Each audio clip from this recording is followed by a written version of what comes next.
villages. Et malgré le cessez-le-feu en vigueur au Liban, cette fois, les bombardements israéliens se poursuivent dans le sud du pays. Au moins 6 secouristes ont été tués près de Tyr. Israël a détruit ou endommagé près de la moitié des villes de la région. Les images satellites attestent de l'ampleur des destructions. Christina Moleova. Des maisons en ruine à perte de vue. Voilà tout ce qu'il reste de Der Kanounenna, un village libanais proche de la frontière israélienne. Depuis le début de l'offensive de l'armée israélienne dans le sud du Liban en mars dernier, ces localités sont rayées de la carte les unes après les autres. Pour préserver la mémoire de ces lieux, les habitants cherchent et partagent leurs photos et vidéos sur les réseaux sociaux.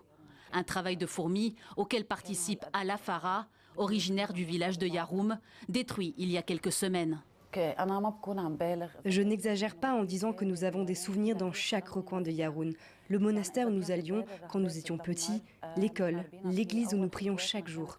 Chaque coin, même les maisons des voisins, tout a disparu. Depuis quelques jours, Ala Farah partage également ses images avec le Conseil national de la recherche scientifique libanais. Celui-ci répertorie tous les dégâts causés par l'armée israélienne. Selon ses dernières estimations, près de 290 000 logements ont été détruits depuis la dernière guerre en 2023, dont 61 000 ces 2 derniers mois. Ces actes ne ciblent pas juste le Hezbollah, comme l'affirme Israël, mais toute la population, selon les chercheurs. Ils qualifient même cette situation d'urbicide. Les Israéliens ne mènent pas des opérations militaires ou de repérage.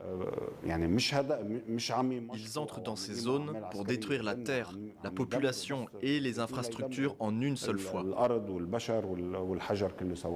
Des destructions qui rendraient tout retour impossible et créeraient une zone tampon dépeuplée entre Israël et le Liban, au-delà du fleuve Litani. Certains experts vont même plus loin. Ces villages détruits pourraient faire place à de futures colonies israéliennes. Plusieurs mouvements messianiques juifs, dont Uri Tzafon, ont même déjà renommé les villages libanais en hébreu et publié de fausses annonces immobilières dans ce qu'ils présentent comme la terre de leurs ancêtres. Malgré les destructions et l'impuissance de leur gouvernement, les Libanais déplacés espèrent encore pouvoir regagner leur village.